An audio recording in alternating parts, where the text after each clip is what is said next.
Hello everyone, welcome back to the channel Keep Learning. So today we will discuss about the principles of teaching and maxims of teaching in detail. So grab your notes and let's get started.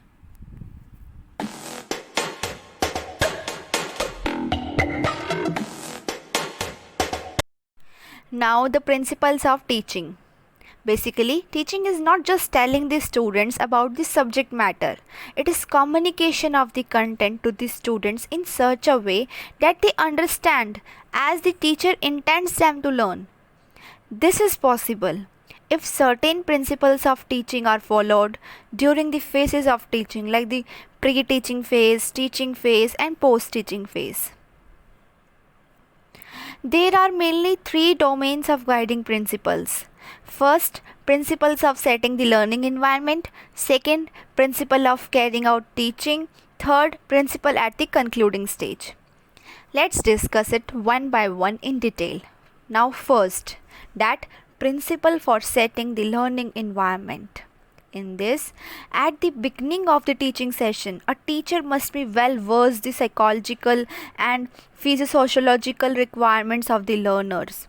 That level of growth and development, emotional instincts, interest, attitude, aptitude, congenial classroom environment, etc. Now the second point is principles of carrying out the teaching. These include the knowledge of methods and procedures of instructions and activity in the classroom. They also include the knowledge of how to motivate and maintain interest of students in the topic being taught. In fact, these principles relate to all the suitable learning experiences to be provided to the students. Now the third point is principles at the concluding stage. These involve knowledge of procedures and methods of assessing learning outcomes of the learners, as also mentally preparing the students for the subsequent topic to be learned by them. Now, other than these guiding principles of teaching learning process, the laws of learning also direct teaching. Thorndike in 1990 introduced laws of learning, namely law of exercise. It means learning is long lasting only if the learners practice repeatedly over the time. Law of effect, it means learning is effective by satisfaction, dissatisfaction, pleasure and displeasure nature of the topic. The main implication of this law is the application of the theory of reward and punishment. And the third law of learning is law of readiness. It means if the learner is ready enough to learn or to do a task, the chance of success are greater. On the basis of these guiding principles and laws of learning, we can enlist specific principles of teaching and learning. Let's discuss it one by one in points. Now the first point is principle of definite aim. Basically, teaching should start with a definite aim. In the absence of the definite aim, the teacher might go astray, and at the same time, his or her teaching might lack coherence and definiteness. The students do not gain much if the lesson is planned haphazardly and aimlessly. Without definite aim, even the best lesson would fail to achieve its objective. Definite aim is of great help to both teacher and the taught. It makes the teaching and learning interesting and effective. Now the second point is principle of activity. Teaching is ineffective if the students do not actively participate in the lesson. Learning becomes active and quicker if the students is made active physically as well as mentally. Teaching can be facilitated if the students actively participate in the learning process and learn while actually manipulating the things to be learned. Children learn their best through self-activity, but that activity must be psychologically sound. Learning by doing removes the dullness of the lesson and puts the children in life situations.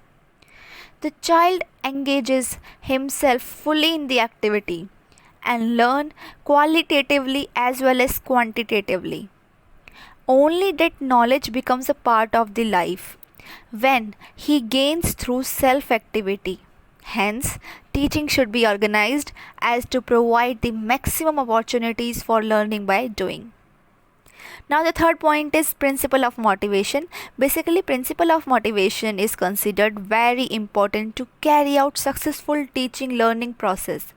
It is said that half the battle is won if the students are truly motivated for the lesson. Motivation is the petrol that drives the mental engine. Motivation not only promotes but also facilitates learning. Basically, it arouses the interest of the children, and once they are genuinely interested, they become attentive and consequently, learning becomes effective. Hence, teachers should properly motivate the students by winning their attention towards the teaching situations. Now, the fourth point is principle of cooperation. Successful teaching is a cooperative affair between the teacher and the students. If there is no cooperation, there cannot be good teaching. Hence, a teacher should plan his teaching to give the pupils abundant opportunity for cooperation in organization, management, participation in discussion, and other classroom activities. Now, the fifth point is principle of creativity. Basically, teaching should not be restricted to remembering and understanding. It should provide opportunities to students to prove their creativity. Teachers should provide challenging tasks and students should be willing to accept challenges and solve problems.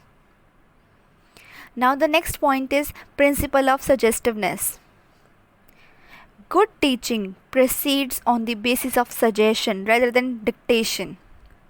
The military spirit of following orders alone is not advantageous for well-conducted classroom. The teacher suggests activities, materials, and modes of responses. Suggestion help in securing cooperation of pupils. Good teacher do not give any order. They give suggestions and the students obey them. Hence, in good teaching, a teacher gives his suggestion to the students for doing a thing or not committed to do it. Now, the next principle is principle of progressiveness. Teaching should be progressive. A good teacher is concerned with the progress of the children in the development of attitudes and interest, ideas and information, skills and abilities, and development of habits of thought and actions. Good teacher looks for the improvement. Progress in methods and techniques should find a place in good teaching. Basically, good teaching looks forward for improvement in the light of new experiments in the field of teaching. When teaching improves steadily, it is progressive. Now the next principle is principle of individual differences. No two individuals are alike. They differ in their attitudes, abilities, aptitudes, interest, achievement, aims, ambitions, and aspirations. Some are slow learners and others are fast learners. In the continuum of growth and development, entry, behavior, and acquisition of abilities in the cognitive, affective, and psychomotor domains, all pupils occupy different positions. Therefore, teaching should make adequate provisions for individual differences. Now, the next ninth point is principle of change and rest. Monotony, fatigue, and lack of attention decrease the speed of learning. Teaching learning process followed by rest and change refreshes the mind and prepares the learner for more and effective learning. Change in stimulus and other type of changes in the contents, methods, and teaching learning environment with adequate rest and reactions prove very effective in teaching and learning. Hence, the teacher should essentially plan and implement the provision of change and rest.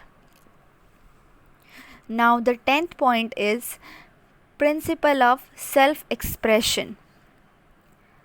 Basically, teaching should be based on the principle of developing self-expression.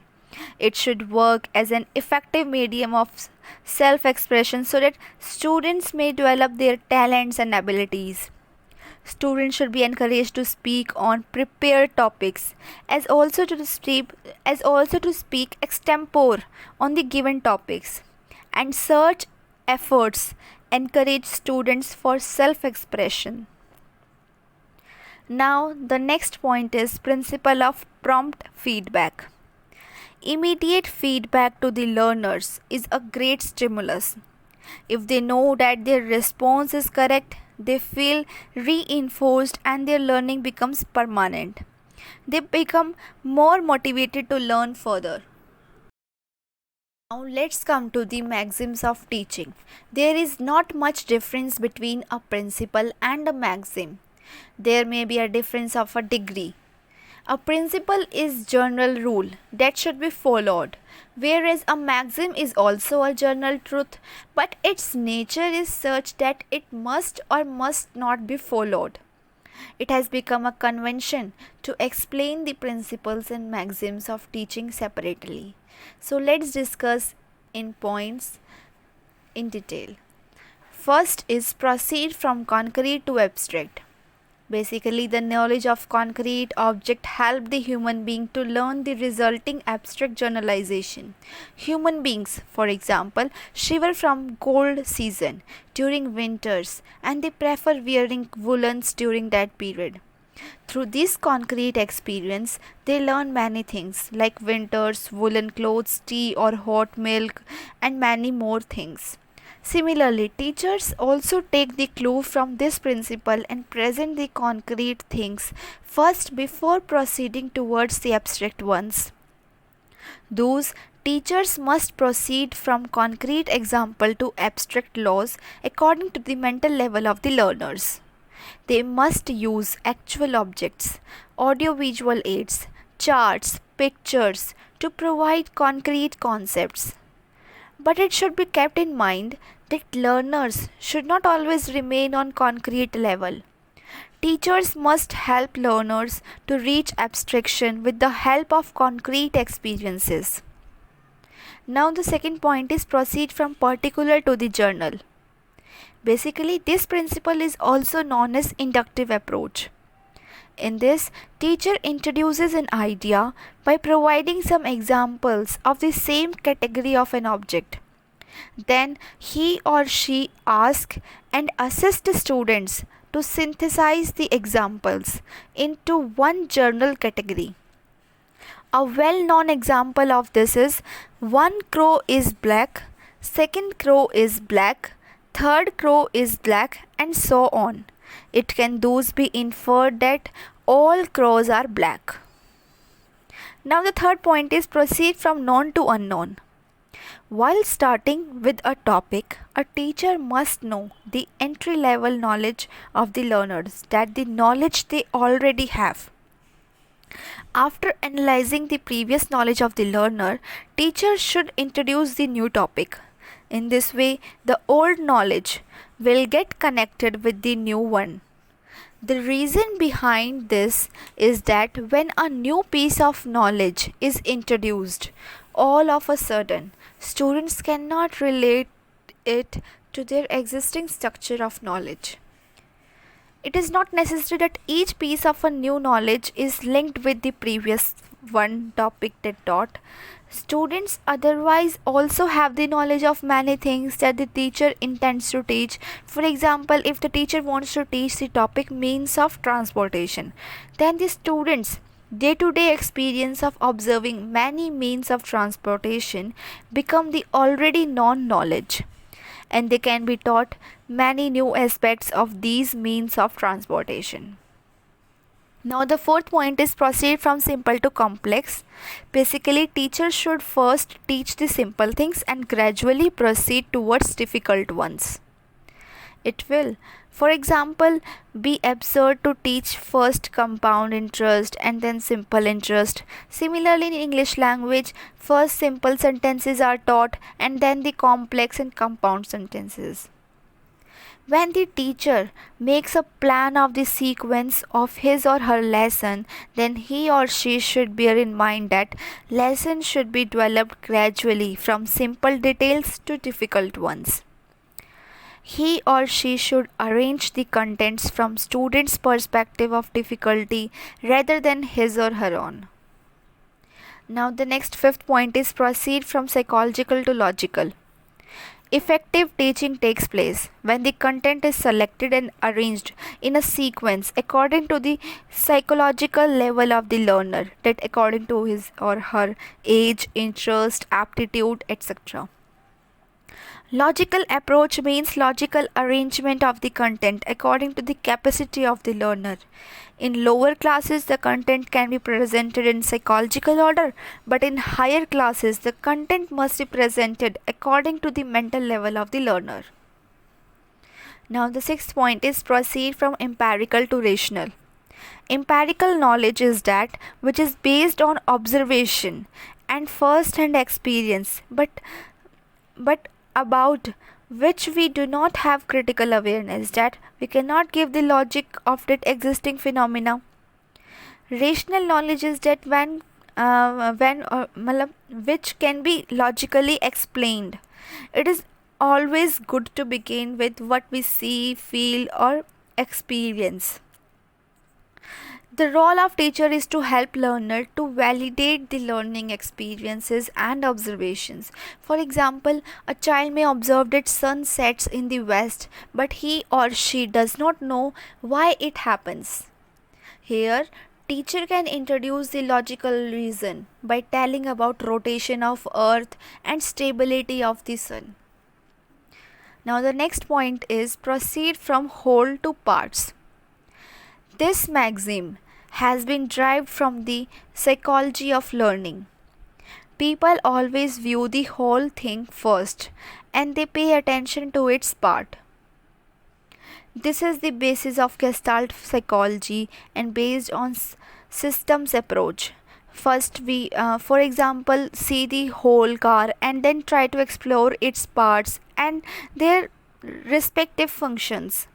In the same way, teacher should proceed from whole to parts. Now the next point is proceed from near to far. The learner should be introduced to the topics or things which are there in his or her current environment. Later, teacher should proceed towards the things which are away from him or her. For example, before acquainting him or her to the politics of different countries, he or she should taught about the politics of his or her own district, state or country. Now, the last point is proceed from real to representative. The real things are more intelligible and attractive rather than their representative model. For example, to teach about a flower, teacher should use an actual flower rather than a model or a picture of a flower. In this way, students will not develop wrong perception of size and color. Moreover, students will take more interest and learning will also be more effective. So that's all for today. Thank so much for watching. If you found this video helpful, don't forget to give it a thumbs up and share it with others who might benefit from it. Also make sure to subscribe to the channel and hit the notification bell so you don't miss any of the upcoming lessons. Feel free to have any questions or feedback in the comment below. I would love to hear from you. Until next time, keep learning and stay curious. Thank you.